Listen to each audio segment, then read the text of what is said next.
You are listening to the Mother of All Talk Shows podcast with George Galloway. If you're anything like me, you had never heard of Silicon Valley Bank, hereafter referred to as SVP. But tomorrow you're going to know all about it because it just collapsed. It turns out that what Forbes described as one of the best banks in America would not meet many people's tests for financial fidelity. They didn't have a risk executive, for example, for almost a year. Why? Because she, who describes herself as a queer woman of color of working class background, not that any of that is of any relevance to her ability as a risk executive in one of America's top banks, she had been seconded to construct the world's most beautiful LGBTQ plus I and all the other alphabet soup that I've now lost track of. She spent an entire month organizing Pride when she could have been counting the risks that were coming down the tracks and which have brought the bank to its knees. In fact, it's not on its knees, it's lying flat on its face. This bank, of course, because it catered for startup businesses across America, is now going to cascade this disaster from coast to coast. Startup companies, in particular, are going to find it impossible to meet their payroll next Friday, or at the end of the calendar month, more likely. And they're going to have to collapse themselves, won't be able to pay their employees. But that's the least of the problem. You see, although this bank had over $200 billion in its accounts, $200 billion in its accounts, it's now not worth even a row of beans. But when you look at the list of bad debts in banks in America alone, the amount comes to $650 billion in unrealizable assets. A polite way of saying people that owe them money but can't pay it, won't pay it. And when there's a run on a bank, as there was on SVB, and when it collapses, and when the state is either unable or unwilling to step in and save the bank, there's a run on every bank. Everybody, including you, if you had $250,000 in the bank, you'd be trying to take out money on Monday, wouldn't you? I certainly would. If I had more than $250,000, I'd be at the bank at 9 o'clock on Monday morning, because I wouldn't trust my government any more than Joe Biden's government could be trusted to protect my money. Indeed, the law only requires them to protect up to $250,000. So we're going to see a cascade of business closures right across America. We're almost certainly going to see a cascade of bank collapses right across America. It's not the fluttering of a butterfly's wings. It is a gigantic gale that is just now emanating this weekend from the United States, but it will be a hurricane by the time it reaches Europe, which is already teetering on the brink of economic disaster for all the reasons you know and that I have been adumbrating for more than 12 months, indeed many years. Our system isn't working. It's not worth the paper it isn't written on. They laugh. I'm going to put this to one of the world's great minds, Richard Wolff, Professor Wolff, in just a few minutes. They laughed at those of us who said, we need to find another economic system. This economic system, which depends on war and exploitation and environmental depredation, is not fit for purpose. quite apart from the war, the exploitation, the depredation, the degeneracy of our natural resources, quite apart from all of that, it is inherently flawed and waiting for the day when it will collapse. They all laughed, but they're not laughing now. This, as many commentators are now predicting, though not in the mainstream media, that as far as I know, hasn't even covered the collapse of this bank yet, are saying that it's going to be worse than the crash in 2008. Because, of course, we merely put sticking plasters in the holes on the roof of our economic and financial system in 2008. Nothing fundamentally changed or was resolved. Neoliberal, late-stage capitalism is a natural disaster for the vast majority of the peoples of the world. And I'm sorry to say, you're going to find all of that out big time in Technicolor, Oscar-rated Technicolor, in the course of the next 7 days and in the next coming weeks.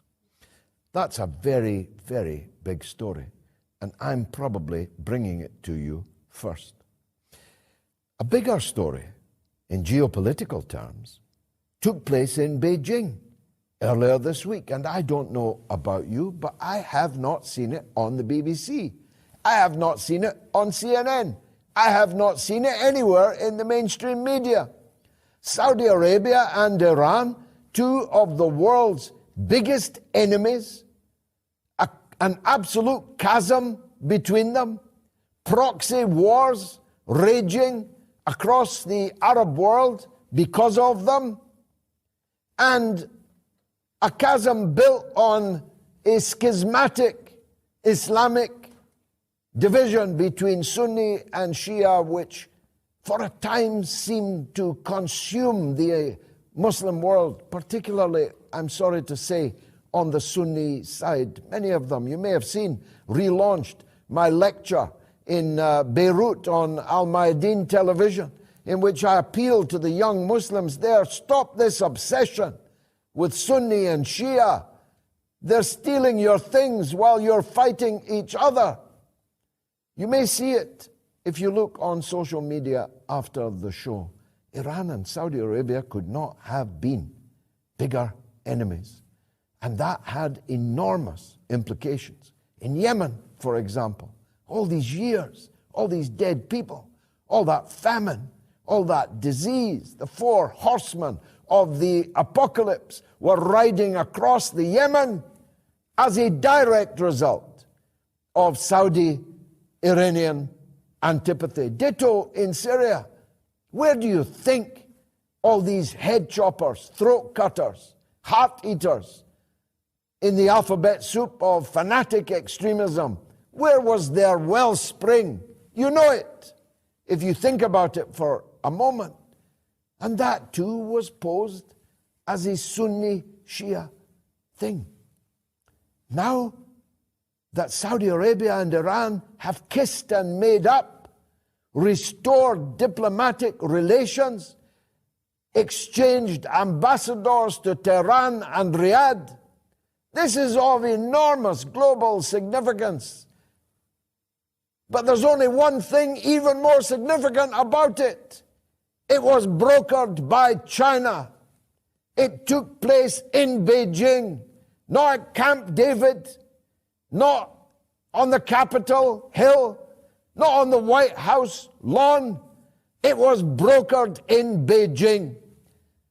The Chinese foreign minister, a man I know quite well, he brokered this peace. He sat down with these two parties for many days in Beijing, and they signed an historic rapprochement between ancient and bitter enemies. What price now the United States leadership of the world? What price now the United States role in the Middle East, in the Arab world, in the Muslim world? The tectonic plates have shifted, and the sun is rising in the east. China is now the place to go to resolve conflicts. Washington and London, Berlin and Paris are the places to go if you want conflict. If you want to destroy your country, like Ukraine is being destroyed, take your lead from Washington. If you want to resolve ancient enmities, then go to Beijing. Take the Silk Road, take the Belt and Road, and go to Beijing. That, to me, is a matter of enormous significance. I'll leave both those subjects there because both of our guests, Garland Nixon and Professor Richard Wolff, will be talking more deeply about them. And I want to have time to address the Gary Lineker affair. Now, I don't know if Gary's white. I always thought he was. Yasmin Alibi Brown says that it wouldn't be happening to him if he was white. I'll leave that to the psychiatrists to work out. Gary Lineker is a liberal icon. He's a walking, talking mannequin for liberalism.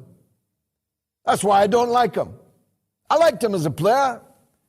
I quite like him as a commentator. But as a man, and especially as a political man, I have no time for him whatsoever. None.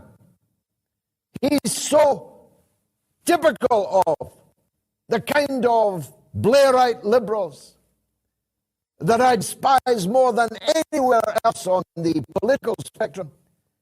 He even hides his income offshore to avoid paying tax on it to the country he constantly opines about.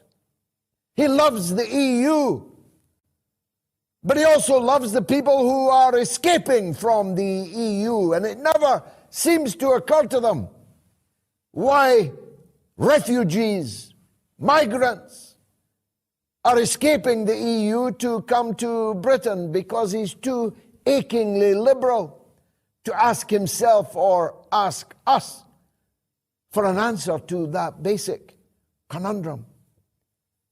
He owes the country tens of millions of pounds in unpaid taxes that the HMRC are negotiating with him about. But he's well able to pay them because you pay him millions of pounds, millions, to chair for a few minutes on a Saturday night a discussion about my beloved football.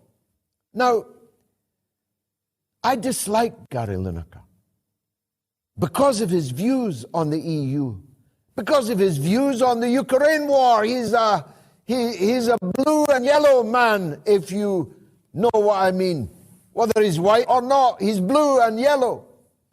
He's got the stars of the European Union in a halo around his head. He hated Jeremy Corbyn.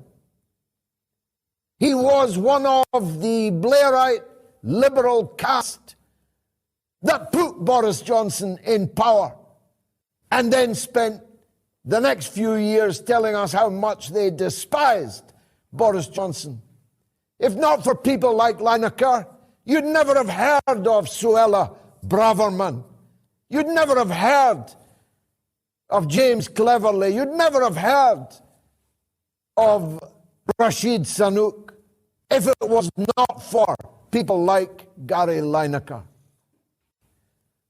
But the BBC, seeking to suspend him, trying to force him to make an apology for a tweet in his own name about a political matter, is completely beyond the pale.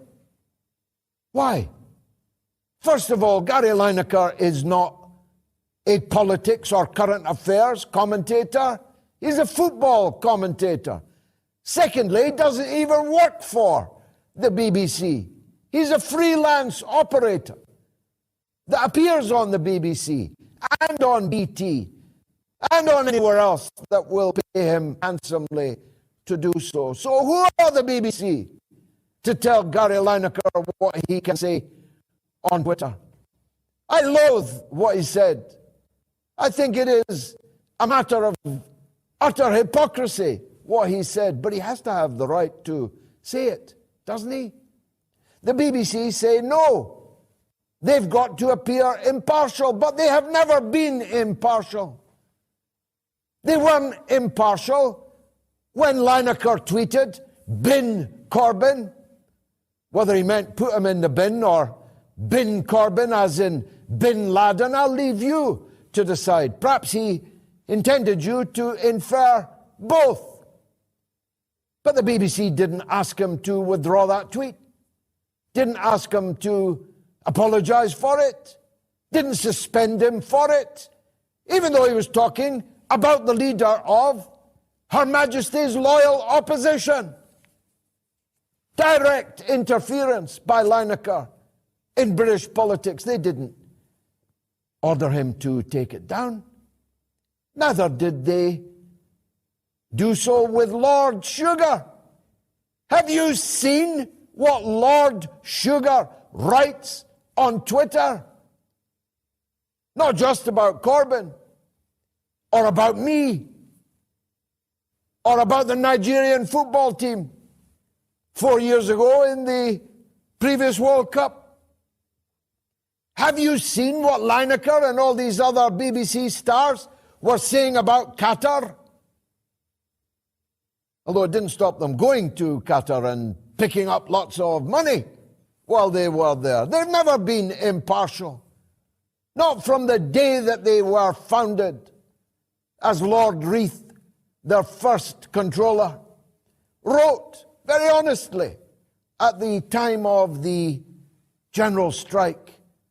He wrote, "The government can rely on us not to be truly impartial in the midst of these momentous events." So they're hypocrites, all of them. Lineker's a hypocrite. Alan Sugar is a hypocrite. But the biggest hypocrites are the BBC. There's only one way out of this, and Gayatri is signaling to me now that I'm going on too long. But let me say one more thing. There's only one way to resolve all of this. Abolish the state broadcaster. Scatter its budget, its gargantuan, multi-billion-pound budget, to independent producers to produce television from their point of view. Let 1,000 flowers bloom, and let the people pick the most fragrant. Now, we've got a poll running which has a staggering 18,263 votes in already, and the show has just begun. It's a basic, simple question. Is the BBC impartial? A, yes. B, no. Make sure you get your vote in before the end of the show. Now, as I often say, and I say it because I mean it, what a world it would be if my first guest was the President of the United States of America. And when you see him, if you are seeing him for the first time, you'll realize he has considerably more gravitas, intellect, and presence than, well, anyone in recent memory that occupied the White House. But for the moment, he's our hero, Professor Richard Wolff, who joins me from the United States. Professor, I'd like to begin by asking you the $64,000 question, though it's a lot more dollars than that. What happened to Silicon Valley Bank, and what does it mean for the rest of us? Well, I wish I could say it was unique or special or rare. It's none of those things. It's a very common occurrence. The only amazing thing to most of us is that we as a society here in the United States permit this situation to continue. Let me explain. Banks many, many decades ago proved to the American people, as they have in your country and everywhere else, that they cannot be trusted with something as important as the money that makes the world go around. Since they are private capitalist enterprises, profit is their number one priority. Profit is their bottom line. They use the monetary system to make money. That's their priority. That means that they take risks. Here's the basic risk. They take in the money of depositors, individuals and businesses, paying as little as possible for that. They turn around and lend the depositors' money back to the depositors and businesses in the form of loans. They are proverbial middlemen, and they make their income by taking in as much as possible at the lowest rates and lending it out at the highest possible rates. All of that is very charming unless and until they get into difficulty. For example, the depositors want their money back. Well, they can't get it because it's been lent out. So we require banks to have their own capital so they can cover that kind of situation. The problem is that if ever a really large number of their depositors want the money back, and that's exactly what happened in Silicon Valley, California with that bank, then they are in difficulty. They have to liquidate their investments. But here's the problem. The investments of that bank were largely in government bonds. They lend to the government. Why? Because the government is in such difficulty here that it has to spend trillions of dollars more than it dares tax the population. So they borrow. So banks invest in those loans. Their bonds is what they're called. But they go up and down in value. So what has happened is that bank lost depositors, had to liquidate bonds at unfavorable prices. The rest of the banking world became aware of this because we don't regulate the banks properly, and then you had the collapse. It is a small version of what happened in 2008 and 9. And the great question this weekend, rattling New York City, where I sit, and the whole country, is how bad will this get?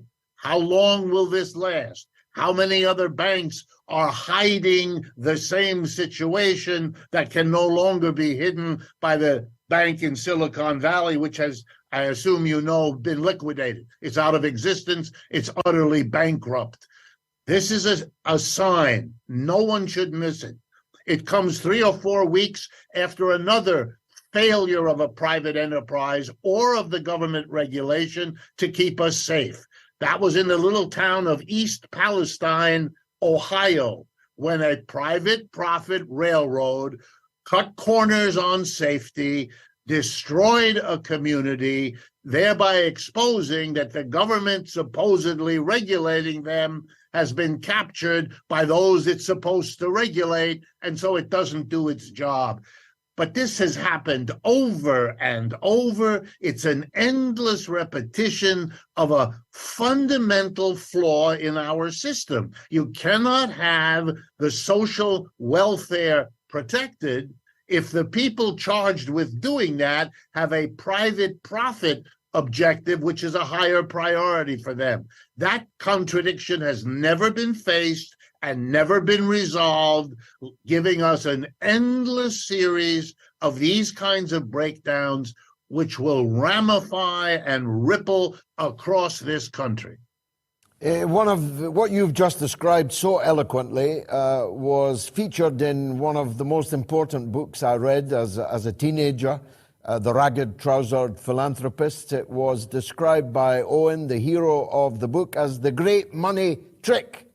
You take £1 from someone, you lend it 10 or 100 or 1,000 times, and you pay the man whose pound it is as little as possible, and you charge the people you've lent it to as much as possible.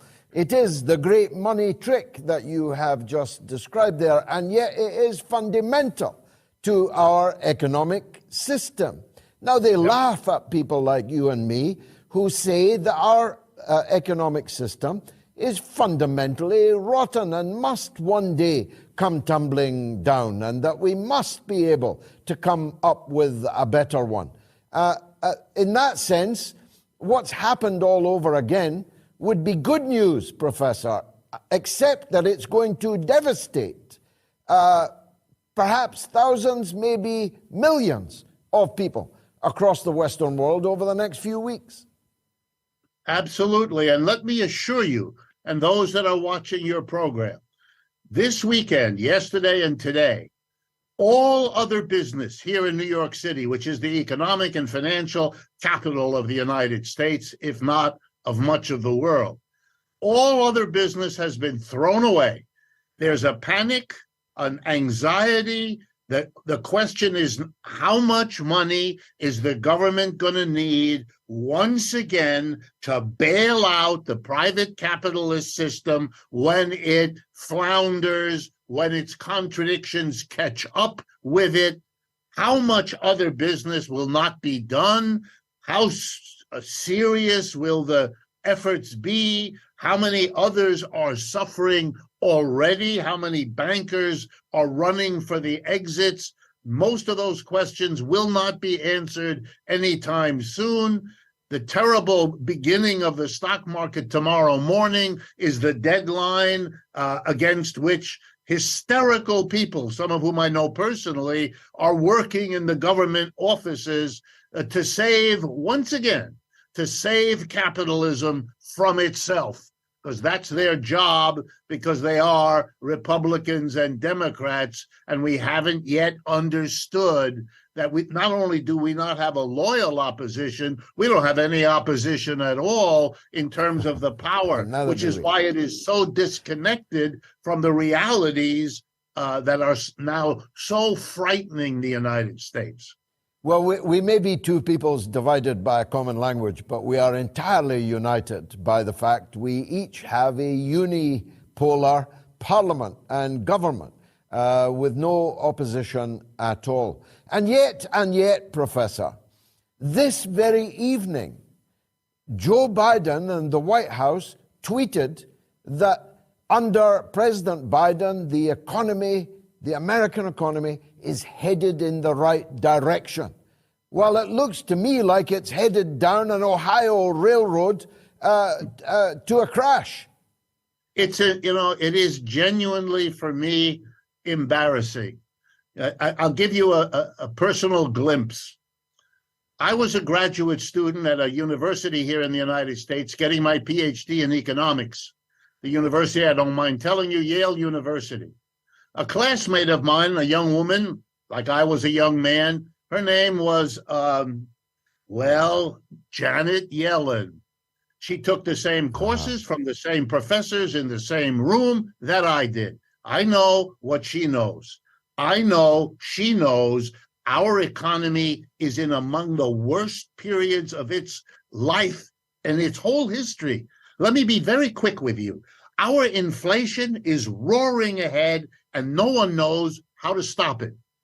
The decision made by the Federal Reserve to raise interest rates compounds the problem, because now middle income and poor people who can't afford to pay the rising prices are confronted with higher interest rates, which limit what they can do with their credit card, limit whether they can buy an automobile, block them from buying a home, with the ramifying economic consequences of all this. All that you have with Mr. Biden is the normal behavior of our politicians who, when they're in power, everything is going well, and when they're out of power, everything is being badly managed by the other side. No one pays attention. No one believes them. They intone this nonsense because they don't know what else to do. We weren't supposed to have an inflation. We were told it was all under control by, among others, Janet Yellen. Now we're told, it is everybody else's fault, and we're going to raise interest rates. We've been doing it very fast for the last 8 or 9 months, and it hasn't stopped our inflation. And it's a good sign we're about to go into a recession in this year, if we're not already in it. Meanwhile, we're losing the war in Ukraine. I mean, the reality is this is a country that is more and more frightened by the sequence, the accumulation of bad news, of scary developments, of frightening possibilities, capped off when our leaders talk casually about the pros and cons of nuclear war. You really have a sense that we're all going off the rails here, and I don't mind telling you, watching yesterday when the Chinese broker a peace agreement between Iran and Saudi Arabia, for those Americans who pay attention, not only are we in ever deeper difficulty, but our so-called adversaries are doing better and better, and achievement after achievement. Even our propaganda machines are unable to overcome the reality that leaks into our consciousness. And so I'm reporting to you from a country that is more and more feeling, and people say it to each other on the streets, everything is falling apart. What is happening? And they're looking for scapegoats. They are looking for magical solutions. They are hoping somehow this will straighten out. And yet the next one comes, and the next one comes, and the next one comes. It is an extraordinary period. Please don't be befuddled, anybody, by the comments of our political leaders. Between their self-serving and their out of touch with the rest of us, it is kind of a mysterious process of trying to figure out what they're doing through the fog of what they say. Professor Wolff, you truly are the master. Thanks for that lesson for the students of the mother of all talk shows. Much obliged to you. Thanks for joining us. Is the BBC impartial? Well, as I said, virtually 20,000 people have now voted. 10% say yes, it is impartial, and 90% say it isn't. And that's on Twitter. And that's the BBC's best, because on YouTube, it's yes 10%, no 90%. On Telegram, it's yes 7%, no 93%. And on YouTube community poll, where 14,000 people have voted, it is yes 5%, no 95%. Your goose is cooked, Auntie.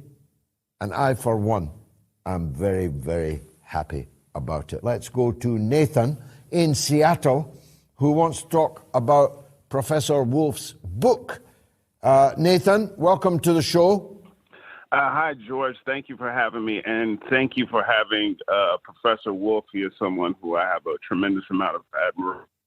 I've been able to talk to him because I would like to see someone like him running for office. I know he ran for office a few decades ago, but I'm talking about there's a thirst for what he's talking about, like when he speaks of like the worker-owned co-ops in Bosque and how no one there makes more than 1/6 or 1/8 more than the poorest person, 8 times more the poorest person's base pay. And I think we need someone like that in power. I'm also okay with, like Stephen Donziger or, Mike Pampantonio, someone who has a history of fighting corporations, so we can have just common sense policies where there's no corporate welfare.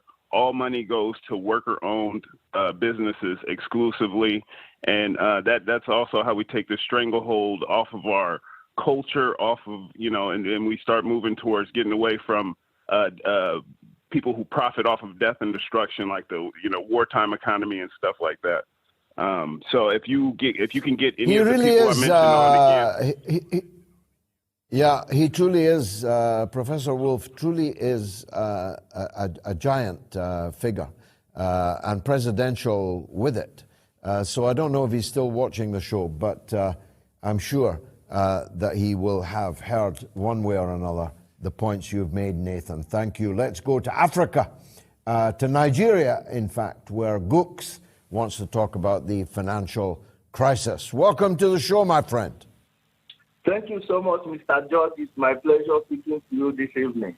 Yeah, I want to thank Professor Wolff for his insight and for confirming to us that Janet Yellen is not stupid.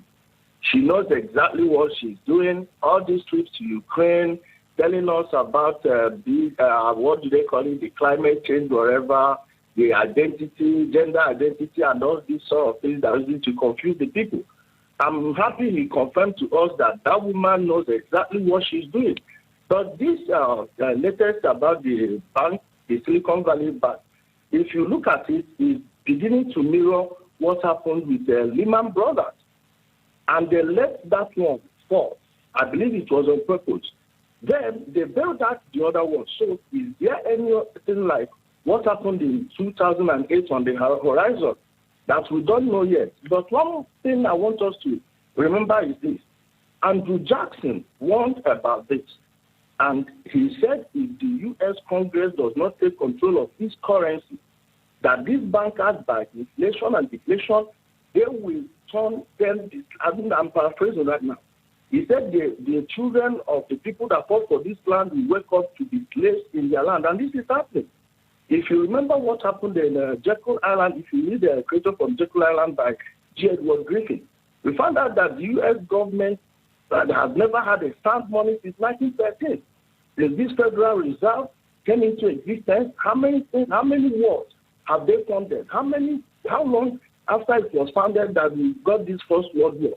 And everywhere, wherever there is a crisis in the world, there is currency manipulation. It leads straight to their doorstep.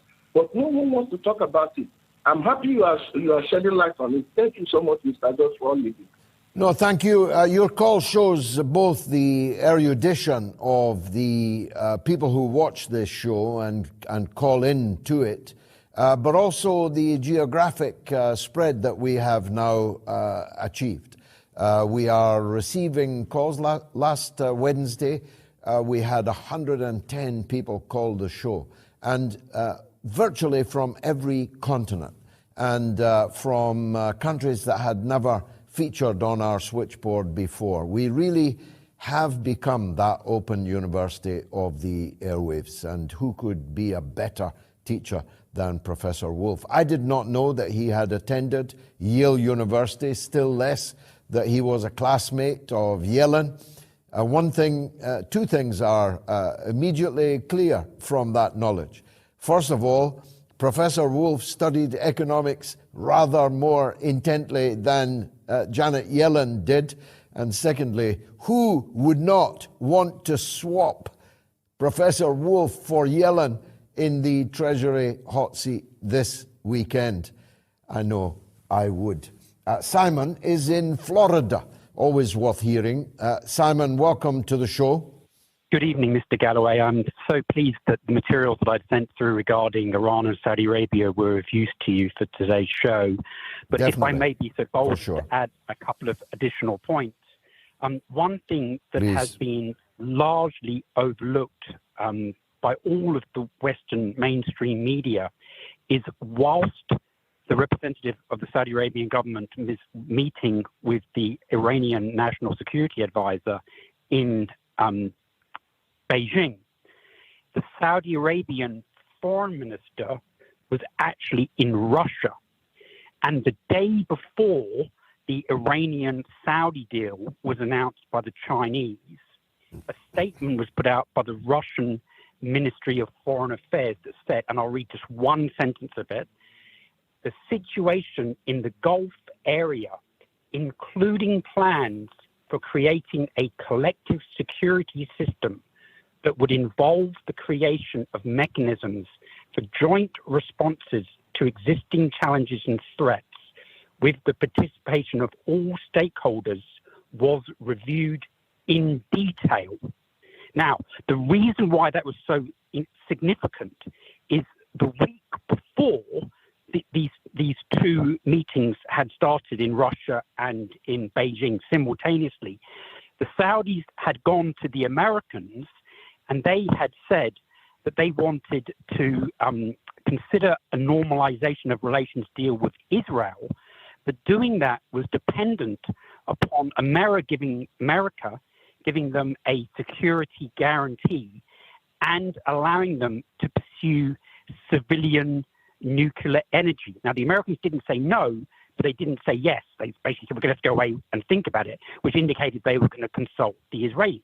because the Israelis had been very opposed to any of the Arab countries having civilian nuclear power because they believe that could be used to produce plutonium. So whilst the Americans were going away and thinking about it, the Saudis flew off to Beijing and to Russia and cut a deal behind their backs. The Israelis are absolutely shocked, and that's coming out in public statements.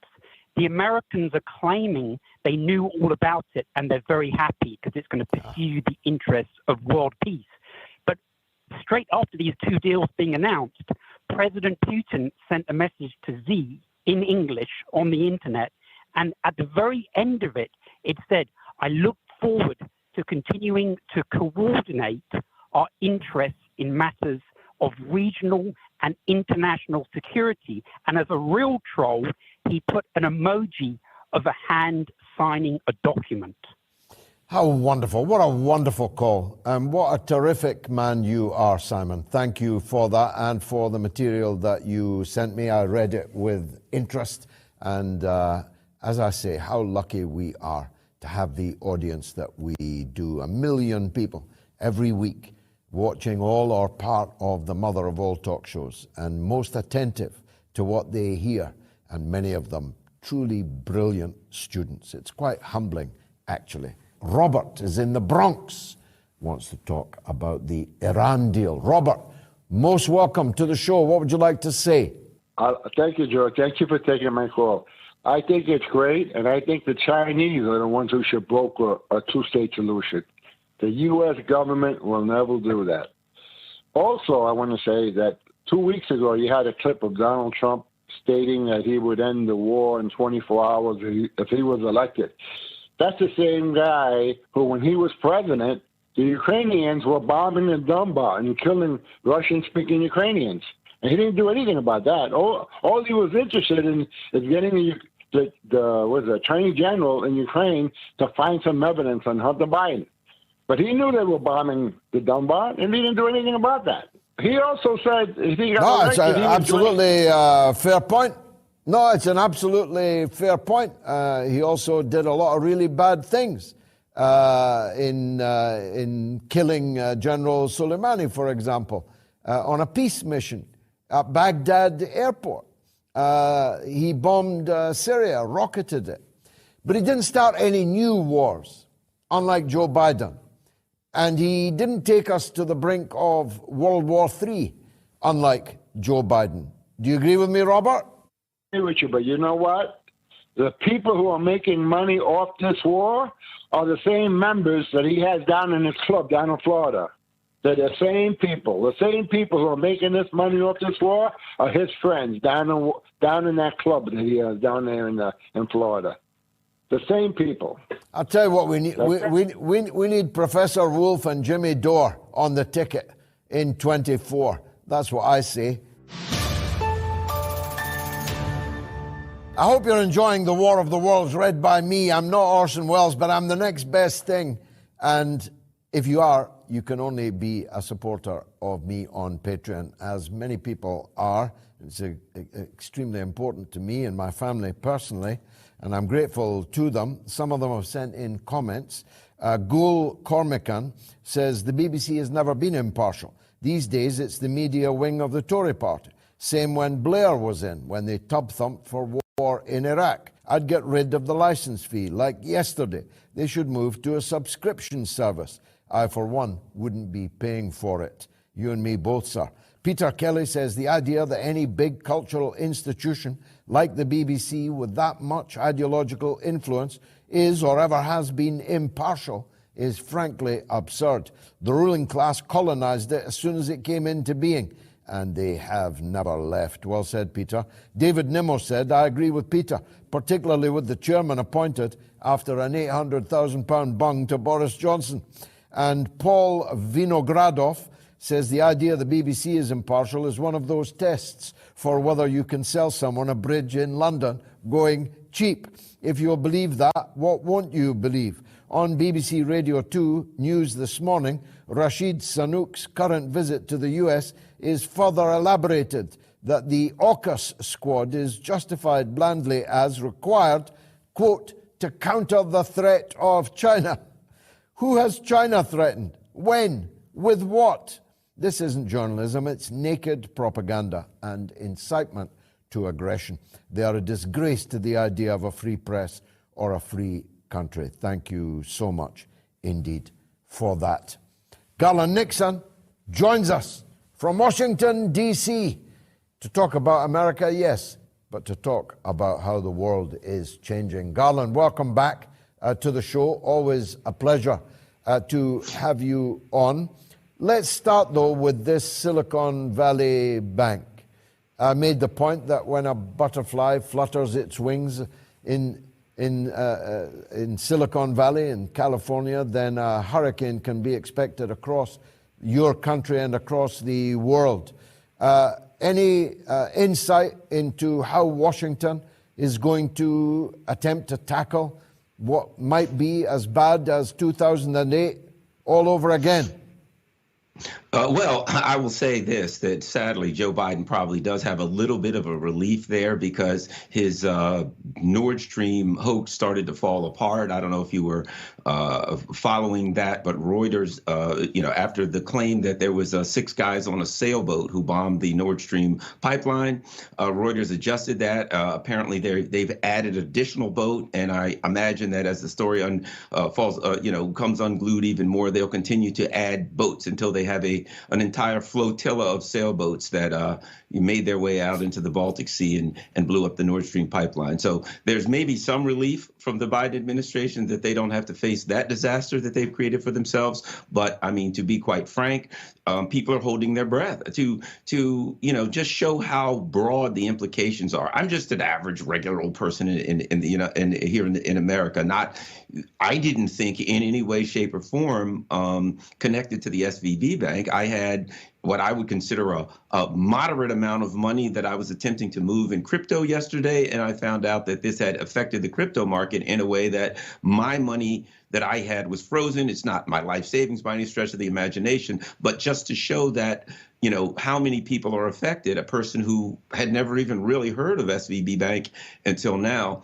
It's had dramatic effects on the crypto market, and people are holding their breath. There are a lot of people that I've talked to that said they are considering going to the bank tomorrow to move their money to a credit union or a small bank that's more stable, which would, of course, mean, 1929 in this day and age.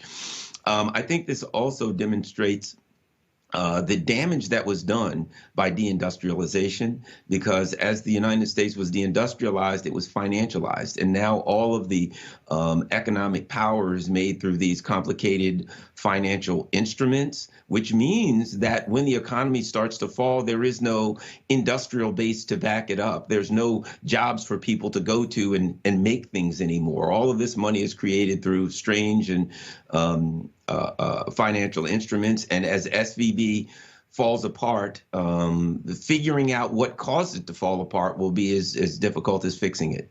95% of its customers had more than $250,000 in the bank, so its liquidation has cost a very significant number of people a very great deal of money. Some of them individuals, many of them companies, startup companies, one must presume, and they will now be laying off workers or having to close their doors altogether. And that's just the first ripple of those directly affected. You mentioned 1929 when bankers and stockbrokers were leaping off tall buildings and the Wall Street crash then catapulted the rest of us into the Great Depression of the 1930s, the tent cities and the dust bowls and all of Steinbeck's wonderful descriptions of what happened. And this is all, as Professor Wolff was saying, not just entirely predictable, but entirely predicted, because it is intrinsic in the fundamental dichotomy in the economic system we have, that people do things for private profit, while the public, which will be required presumably to try and bail out the consequences of the rapacious pursuit of profit by a few, will themselves be beggared either by the bailout, if there is to be one, or by the consequences of no bailout, if there isn't to be one?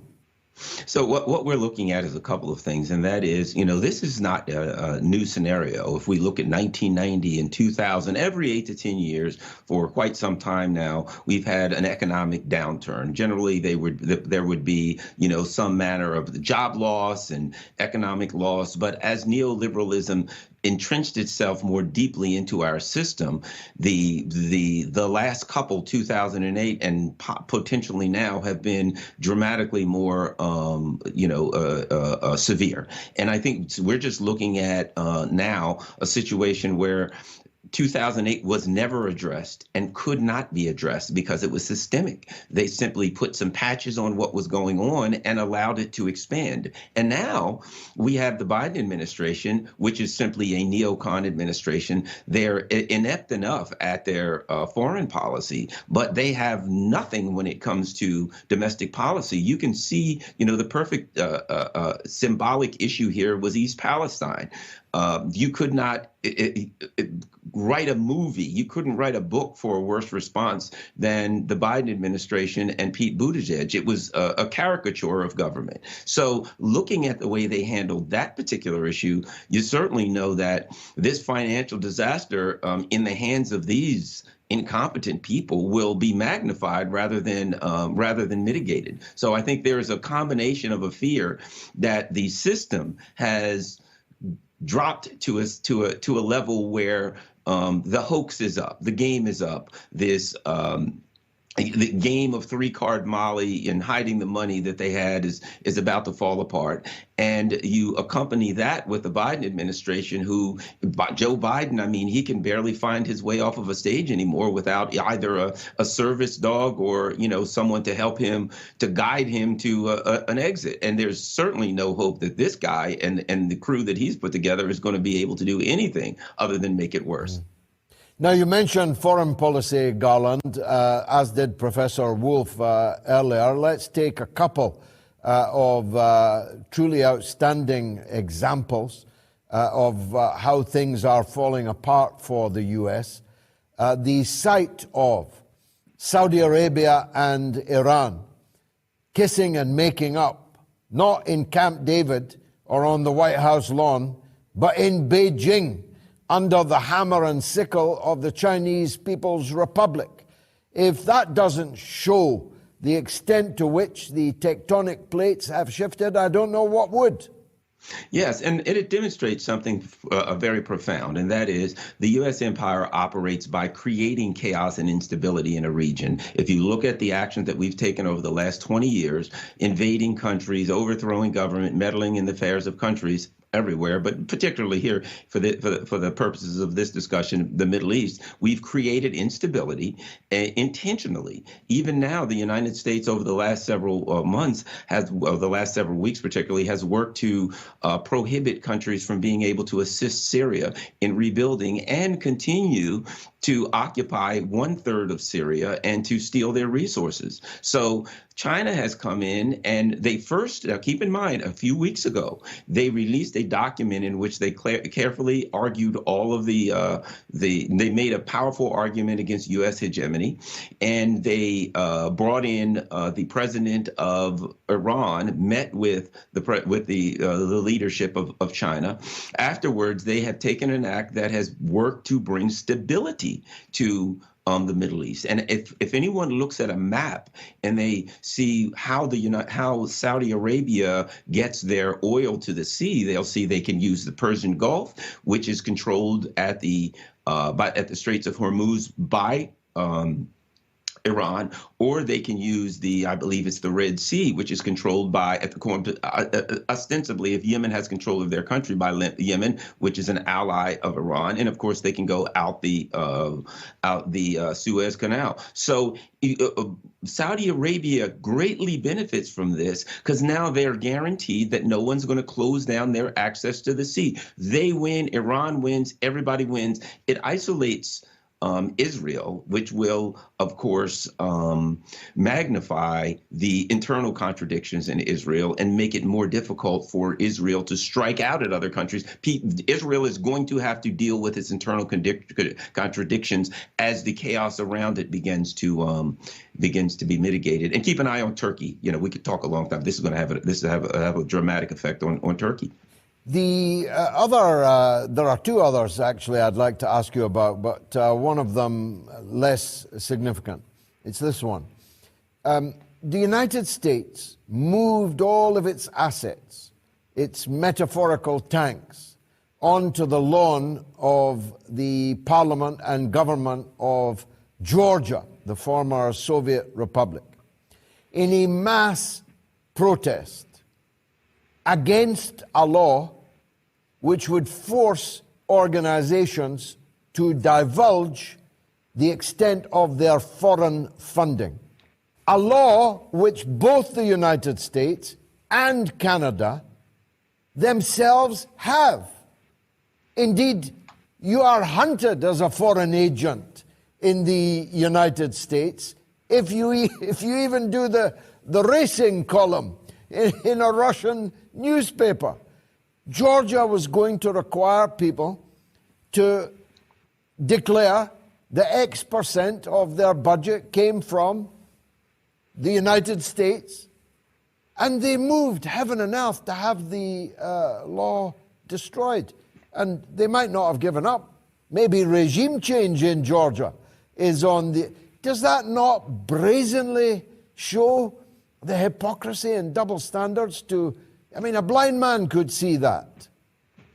And keep in mind that this is not new. The United States has taken the same position with Nicaragua. The Ortega government in Nicaragua took the same action in creating essentially a Foreign Agent Registration Act law and eventually arrested people who refused to go along with that law. And the United States, of course, denounced them and extensively sanctioned Nicaragua for doing exactly what the United States does. And what we're seeing, you know, and I think this is an example for countries such as Saudi Arabia, for countries who now are being put in a position where they, as Kamala Harris has, you know, basically said to the global South, you have to be with us or against us, that they have to, quote, you know, make a decision. I think they're looking at the hypocrisy here on the outside. They can see it. And the United States may even be able to get away with it in the short run. But the countries on the outside who are looking in are now saying, you know, this dishonesty, this hypocrisy and contradictory behavior that says, you know, you want a feudalistic system where,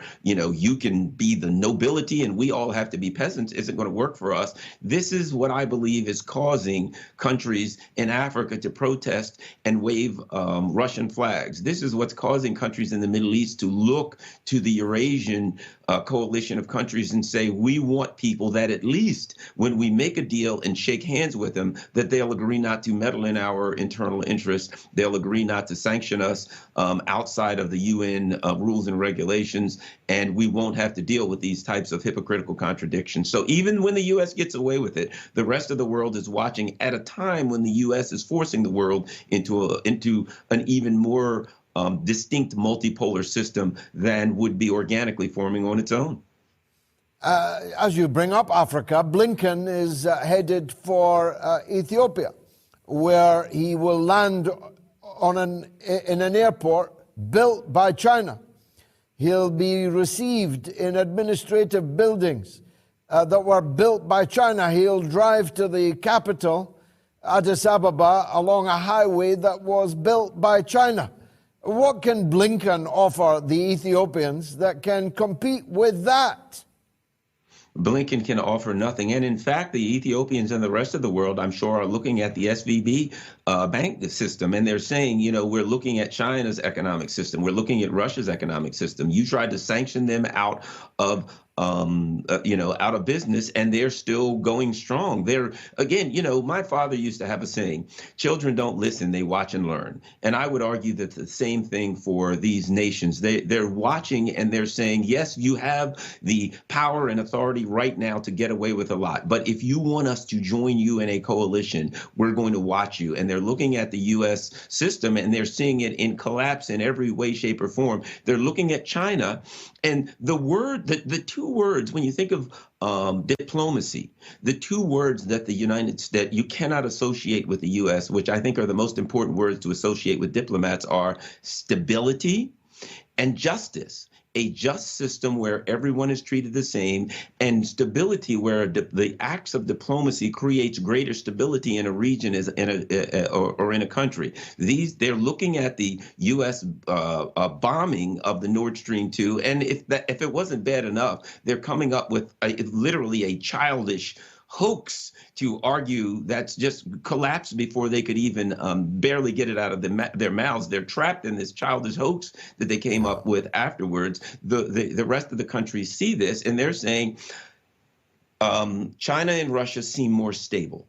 They seem more economically stable. Their governments step in when they need to take stabilizing actions within their economy. The United States has this magical economy that says all we have to do is allow companies to make maximum profit and somehow it'll work out. And the countries are seeing that neoliberalism only works to funnel money to a very tiny number of oligarchs at the top. And so people are moving in the direction of stability. They're moving in the direction of justice and non-interference. And Tony Blinken is just going there. I mean, his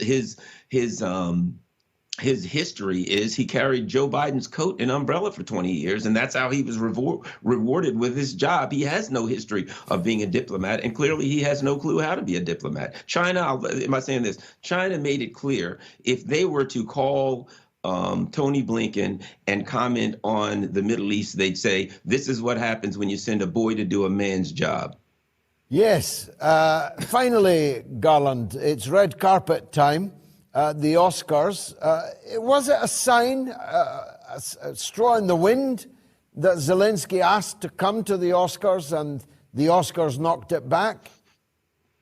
Absolutely. It seems that as though, people are seeing the handwriting on the wall. And particularly if you think about Hollywood, they can quickly turn their back on someone. No one can cancel you quicker than Hollywood. They're looking at Zelensky and they're understanding that things are not going in his direction. And I would argue that the SVB, this particular financial issue, is going to make it a lot harder to get the next $25 billion or whatever they want to hand over to Ukraine. And not only that, it's going to make it harder for him to continue to invest in crypto scams, which is they've been pretty good at doing. I think Hollywood sees the writing on the wall and they are distancing themselves from someone who they probably understand may soon be out of power in one shape or another. Garland Nixon, as always, a real pleasure to have you on the mother of all talk shows. Thanks for joining us. The poll is now well over 20,000 votes, and I've got to tell you, it is embarrassingly, overwhelmingly the view of the public that the BBC certainly ain't impartial. Here's from the YouTube chat, Saber Crosby. George, your monologue on Lineker was spot on. Hopefully it will be made into a short clip so we can share the truth to the masses. Keep up the good work, Top Cat. My good friends get to call me TC, as they say. I'll be right back after this short break. 60 seconds, count them. Eric is in Virginia, wants to talk about the Nord Stream. Let's go to Virginia. Eric, welcome. All right. I wanted to talk about the cover story regarding the Nord Stream explosion. I'm wondering if there is possible kernel of truth to what they're saying. I was reading the German press, and they were saying they actually identified two of the people in terms of the passports, who they are, but they're not revealing their names. Do you think there's something additional going on? Did they helpfully leave their, Eric, did they leave their passports helpfully on the boat? like the one that was found at O'Hare. Yeah, Pretty clumsy of them. I can't make up my mind whether it's 100% BS or whether something else is going on there. And then the other question is, why aren't they bringing that to the UN as evidence of a major crime that they should be investigating as well? Well, it would be the biggest commercial crime in all history, right? It represents a loss of $23 billion. Now, as crimes go, that's pretty big. So yes, you wonder about that. I believe Seymour Hersh. I believe that the United States did it with the assistance of Norway, one of the main beneficiaries, the US being the main beneficiary. The biggest loser, of course, was Germany and the rest of Europe. The idea that a few guys on a sailboat who are so stupid they left their passports behind, that they did it 200 meters deep in the sea, encased in several inches of concrete, and were able to identify where the proper joints were, that they should blow up exactly there, with the kind of gear you would get on a sailing boat. It's just ridiculous. So they, as Garland just said, they introduced the concept of a second boat, and then a third boat. Now we've got a flotilla of sailing boats bobbing along in the Baltic, with amateurs taking turns to dive the 200 meters down. I think what one of my Patreon supporters said is true, that this story belongs in the drawer marked, if you believe that, you'll believe anything. So I caution you, Eric, to give yourself a shake. It's BS. And it sunk before it even got off the slipway. Carl is in Ohio. Carl. Hey, George. Hi. Hi, nice to talk to you. What would you like to say? The banking collapse in California, SVB, Silicon Valley Bank. From what I gathered, is they loaned money to the U.S. government for the Ukraine war, and I think it has something to do with all those billions of dollars to Ukraine. I don't know. It's getting close to $1 trillion. I said that's a lot of money, and I said, wow, that's a lot of money. Well, I'll tell you what happened. What they did, Carl, with basically they had a bank balance so large they didn't know what to do with it. They didn't invest it in the economy. They invested it in U.S. Treasury bonds. The yield on U.S. Treasury bonds is little more than 1.5%. I think it's 1.55%. And therefore, demand for U.S. Treasury bonds is falling because you can get better yields on other kinds of bonds, both in the U.S. and abroad. And so the price of those bonds was rising. The price of the U.S. Treasury bonds was falling. And because of their incompetence, the executives discovered that they would have to distress sell their U.S. Treasury bonds. They discovered that the price of those was sufficiently low that it left them with a big hole in their books. And of course, news travels fast. People decided that they weren't going to take any risks with their money, so enough of them demanded their money out of the bank. The bank couldn't pay, and the run on the bank was sufficient that the bank had to announce that it needed to raise $1.5 billion in 48 hours because it was in trouble. This triggered an even bigger run on the bank, as it would if your bank announced that it was $1.5 billion down and was going to have to raise money from somewhere. you'd get your money out as quickly as you could. And the run on SVB became such that the bank collapsed. The US government did not step in to prop it up, to save it. Presumably because they realized that they'd be damned if they did, damned if they didn't. If they moved in to bail it out, it would trigger a big bank crisis right across the United States as people realized we were back to 2008, if not 1929. So you're right in one sense. What does the money invested in the US government do? It pays for the 100 billion plus that's been sent to Ukraine.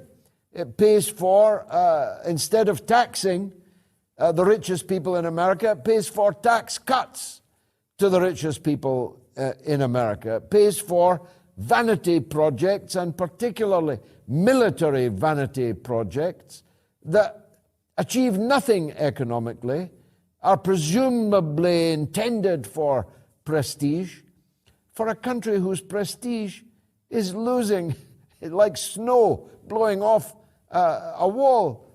It's losing its prestige everywhere, as demonstrated by the peace deal in Beijing. Carl, thanks for that call. God bless the great state of Ohio. Seems to have been a tremendous run of catastrophe in Ohio, most of it man-made by the economic system that Biden and the Republicans, for that matter, hold to. Now, let's hear from Mike in Newcastle on Lineker. Go ahead, Mike. George, just a couple of quick questions. It's my first time calling, and I'm a massive fan of the show. It's absolutely refreshing to have someone like yourself who's ultimately a beacon of hope for the kind of, the silent majority, if you like. So thank you for that. Thank you. I appreciate that. So, George, go ahead. Sorry, a couple of points are like, you've got all these kind of multimillionaire celebrities and TV presenters breaking their neck and to stand with Lineker, but where were these people when the British people needed someone to stand with, when they couldn't visit their elderly parents in the nursing homes, or they couldn't see their dying relatives in hospital? So, where were these people then? I didn't see many of them then. They were silent. They were silent, Mike, except when they were egging the government on for more. Lineker and his friends are essentially Blairites, and the Blairites' role in the period you're talking about was to demand even more draconian action by the government. You don't have to take my word for it. You can go back and look at it. Look, nobody coming across in the Channel boats is competing with Gary Lineker for a job. Yeah? Gary Lineker's a multi-millionaire sports presenter. There's nobody currently on a dinghy in the Channel going to compete for his job, but they may compete for other people's jobs.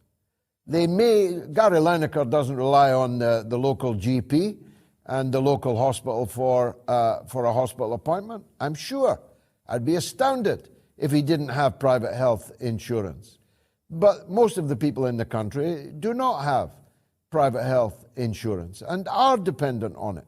And so the number of people in the country is of importance to them in a way that it isn't to Lineker. Now, I know that many of the people supporting Lineker are doing so for the best of reasons, a hatred of racism.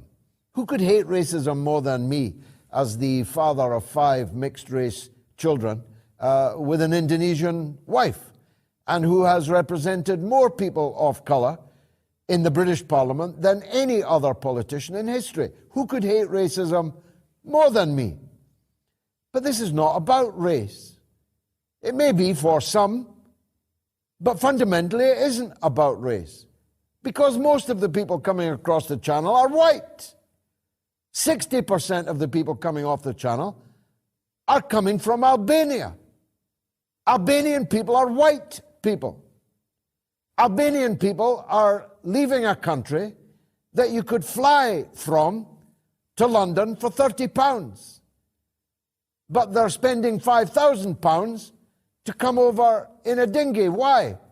Because they wouldn't get a visa to fly for £30 because their intention on coming is not for a holiday, it's to economically migrate to Britain. They're not fleeing war.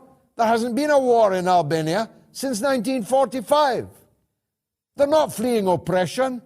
There can't be any oppression in Albania because it is a candidate member for the European Union and a candidate member for NATO. So it cannot be a repressive country. Ipso facto, you cannot be a refugee if you are from Albania. Now, of course, the other 40% will contain people who are fleeing wars that we ourselves were involved in, starting, leading in some cases. And these people have an absolute right to be refugees. And Britain takes, we're not even in the top 10 countries in the world for the number of refugees that we take. But most of the people coming across the channel are economic migrants. Now, I've got nothing against economic migrants because every country needs immigration. But it needs to be controlled immigration. Only the very biggest libertarian capitalists and lunatic Trotskyites don't believe in borders. You have to have borders or you aren't a country. And if you have borders, you've got to control who comes in. And the numbers coming in have got to be to suit your economic needs. And if we need more immigrants, we should take them from the Commonwealth, to whom we owe a debt, and with whom we have historic, cultural, and linguistic links. Not with Albania. Albania was fighting against us in the war. They don't speak English. We owe Albania nothing. So we must separate these issues of political asylum. And for nearly 30 years as a member of Parliament, I dealt with political asylum cases and economic migration. My own grandparents were economic migrants from Ireland to Britain. How can I hate them? I don't hate them. But the British people have got a right to decide who comes into their country and decide the method by which they come into their country. So I'm not in the same boat with Gary Lineker, though I understand why decent people have been offended by some of the sloganeering around the Tory government's response to this crisis. Personally, if I was them, I'd lose the slogans and actually do the job of defending our frontier, our border, and bringing about a system of controlled immigration rather than waving flags to mislead people about it. YouTube chat, James Anthony Ward, re the Nord Stream. It's a joke. The pipeline is designed to take the anchor of a ship or an aircraft carrier, hitting it at full bore, as we say in Dublin. That's a zinger of a falsehood. God bless Dublin. A man that's heart's in Dublin, at least in Ireland, is Tommy in Glasgow. He's a legend, and he's back. Tommy, go on yourself. Assalamu alaikum, my dearest brother. Wa alaikum salam wa rahmatullah wa barakatuh. At least in Belfast, where my grandfather was born, and my mother. But anyway, George, excuse me. Now, what a wonderful show. God bless all your wonderful listeners. The word mortgage is a French word that stems from the word grip of death.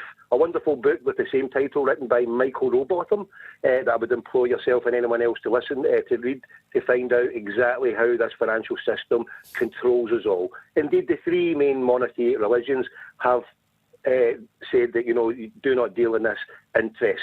If you take it back, the word bank came from the word bench, where the goldsmiths, the latter-day bankers, would cut their gold. And on the grip of death, people would shake their hand and give their house that they probably built with straw, hay, wheat, or whatever, and went to them because there was no welfare state, and on the grip of death, they would shake a hand.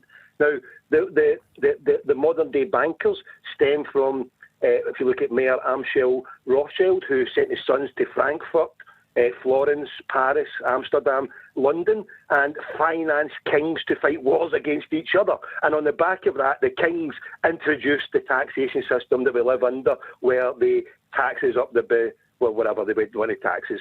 And the interest-free money is a solution that is there for us all if we were indeed to want to go down it. But sadly, the political leaders, they treat us like half-witted Fangitas, these crackpot McDougals. They're only interested in cutting the Todgers and Fangitas off of our young. They're not interested in educating people at source on how to behave financially prudent. You know, we should all step away from the banking system if we can. We should all step away from the love of this economic system that only enslaves us and enslaves people further down the chain.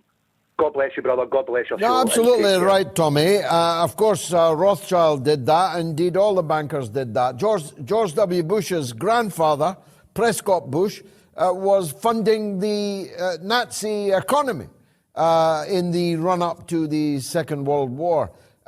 Some of the cars we drive today are made by companies that were making their fortunes on the corpses of 6 million Jewish people and millions of others in the Holocaust and so on. So these people have no religion, they have no nationality. Their flag is green or gold. It's greenbacks or bars of gold, these people. And you taught me many years ago now, best part of 20 years ago, that point about mortgage. Mortgage is the grip of death. And my goodness, how many people have been in the grip of that. Tommy, are you on Twitter? Sadly, no. I lost it through Nicola Sturgeon when she tried to ban Christmas. I retorted back to her, and sadly, I lost it. Why, brother? Why? Why? No, I was going to promote you because a lot of people write in saying how can they follow Tommy. Have you got any other social media platforms? At the moment, no. Our modus operandi is to go away from it. But indeed, God willing, after the next holy month that's coming up in the next week or so, I shall be doing something similar to yourself with a podcast coming back live. Not forgetting that I was the original citizen journalist in Scotland that exposed Craig White for what he did. And just a week to the 10th anniversary next week, where poor old Francisco Sandaza, I managed to release him from the contract of Glasgow Rangers to the tune of $1 million. But yeah, I shall be coming back and doing my citizen journalism and taking it on the airwaves. And at that point, George, God willing, inshallah, subhanallah, for your help and for the good listeners, then yeah, of course, and we'll make sure everyone knows how to get you. Thanks, Tommy in Glasgow. Paul Metz Cohen says Oprah Winfrey has lost $590 million in the Silicon Valley Bank. As we say in Glasgow, so sad, too bad, never mind. Richard is in New York on Donald Trump. Go ahead, Richard. Yeah, thanks, George. And also, George, I promise I'm sending money next week. So Richard from New York is sending that money next week. Mark that down in the book. Anyhow. Thank you, Richard. Thank you. Yeah. Anyhow, talking about the cities, that gentleman was called from the Bronx. One place you don't want to be is from the Bronx. Let me just say, it's not some nice little village in Derbyshire. It's pretty much, I don't think they've ever seen a tree there before in their life in the Bronx. Anyhow. He was, basically Trump's hands were tied. Everybody knows that. Even before the inauguration, there was a special counsel to investigate, this Russia collusion. And it wasn't just the Democrats. The Republicans were on board for it also, because it's the uniparty, right? Sure. The Republicans, Democrats, they're all in it together, right, George? So, of course, and he talked about Trump let the Donbass get bombed by the Ukrainians. If Trump said anything about defending Russia, the media would have been screaming Russian and Putin puppet. And I get all that. I get all that. I get all that, Richard, and I get where you're coming from. And you're absolutely right that his presidency was deliberately hobbled by the Russiagate hoax, and I agree with you about that. But nobody forced him to employ John Bolton, did they? Trump, it was the people surrounding him who was helping him make these decisions. Maybe Kushner, his daughter's husband, bring these people. He was saying he wanted to go battle the swamp, but he was hiring the swamp to try to help him. So he was burying himself. I hope he doesn't do that again if he gets back, Richard. I must press on because of the hour. Good call. Thanks for it. David is in Orange County on immigration. Go ahead, David. Yeah. How you doing, George? Love you, man. I watch you all the time. Thank you. My question is, okay, the Ukrainian war is just about to wrap up. And what are we going to do with all of those refugees? We're going to have Nazi refugees all over the place. Biden seems to love them. He gives them all kinds of money.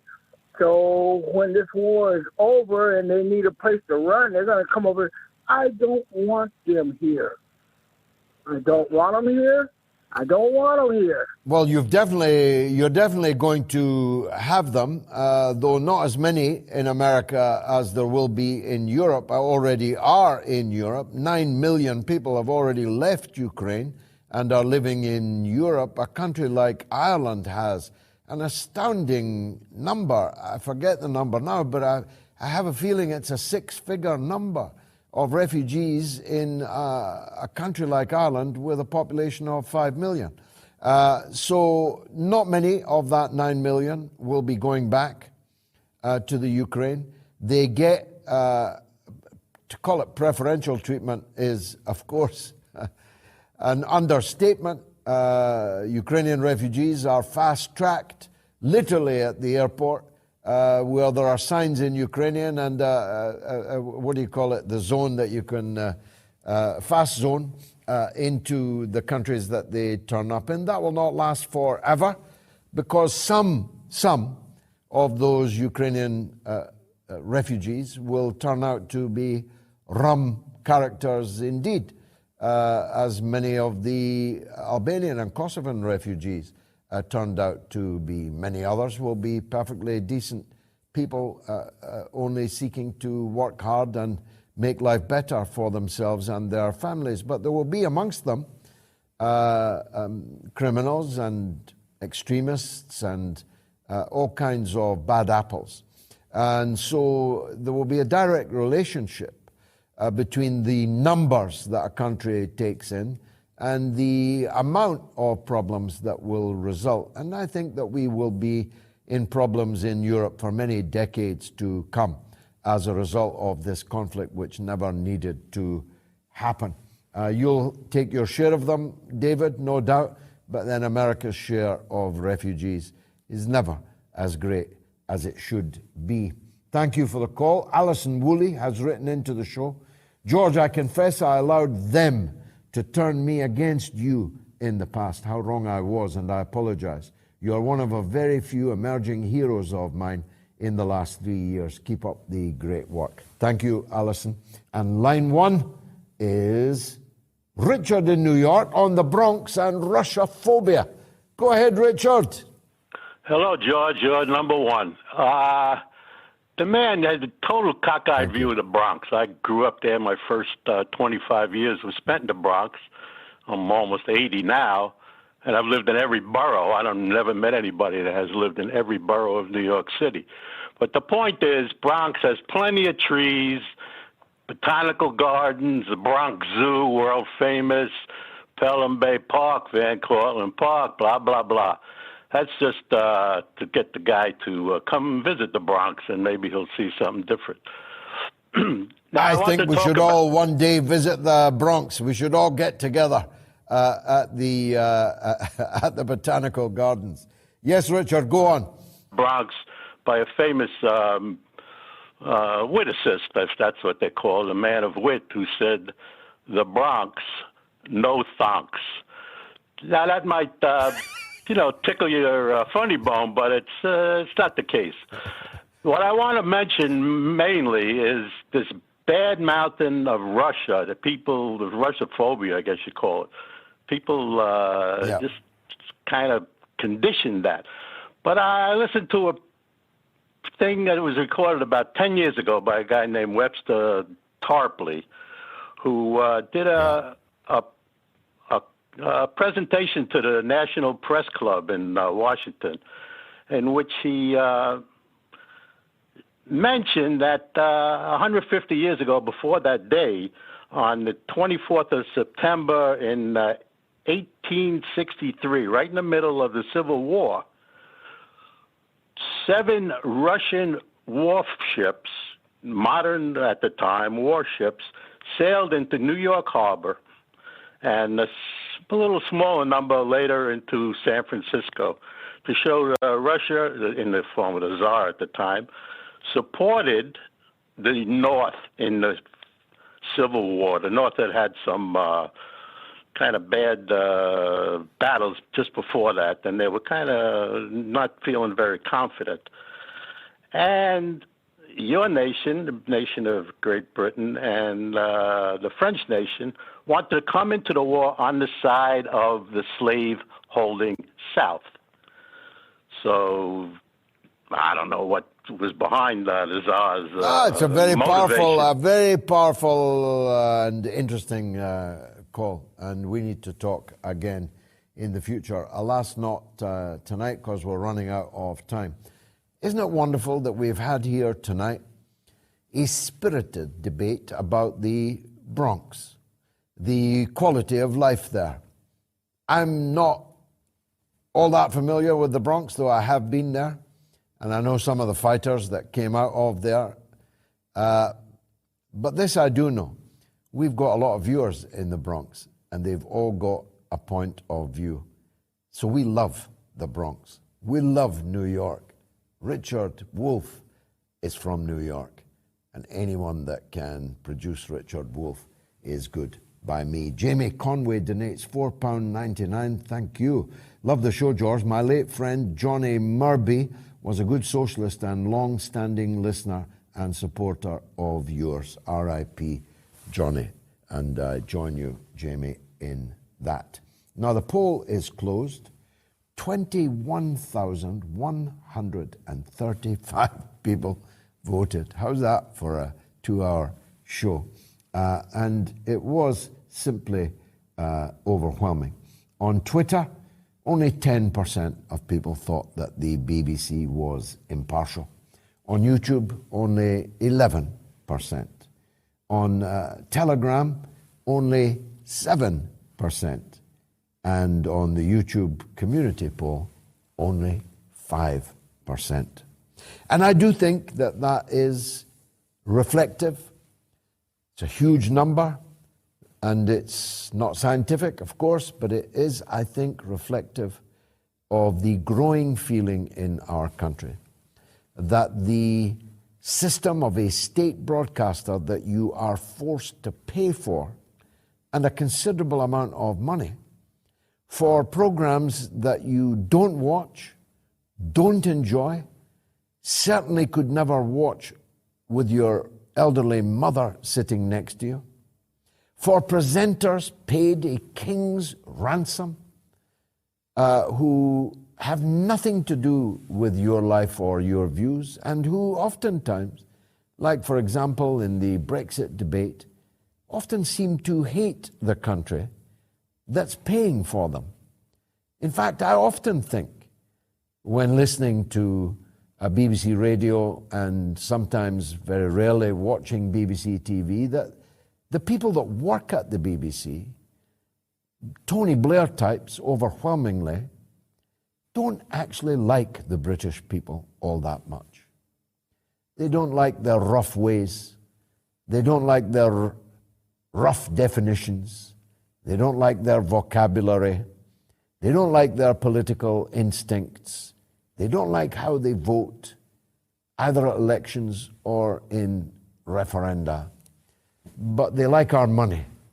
And they go on taking that money whilst feeling free to hate the people who are paying them and to constantly do them down, run them down.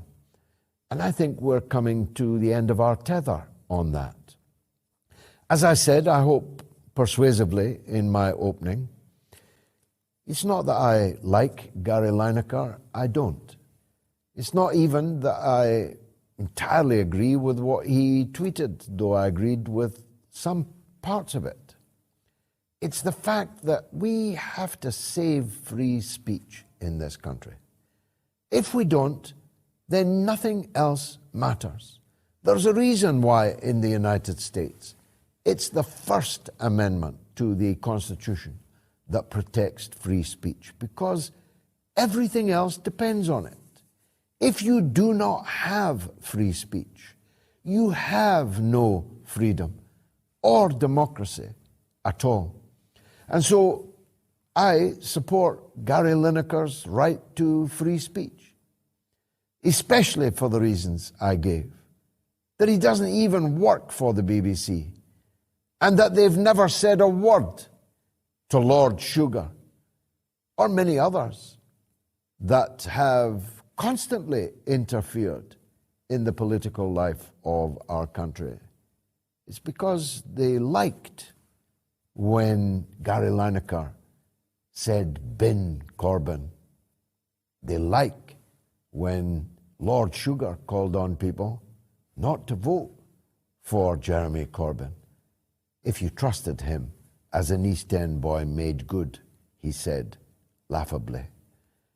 Lord Sugar, I wouldn't trust him to look after my coat and my umbrella, as Blinken once did for Senator Joe Biden. It's been marvelous for me. I've overshot my mark. It's 10:01. I'm not allowed to do that, so I'll go quickly now and merely invite you to join me again on Wednesday at the slightly later time of 9 p.m. UK time. On Wednesday for the midweek mother of all talk shows. Bring another viewer with you. Why don't you? Good night.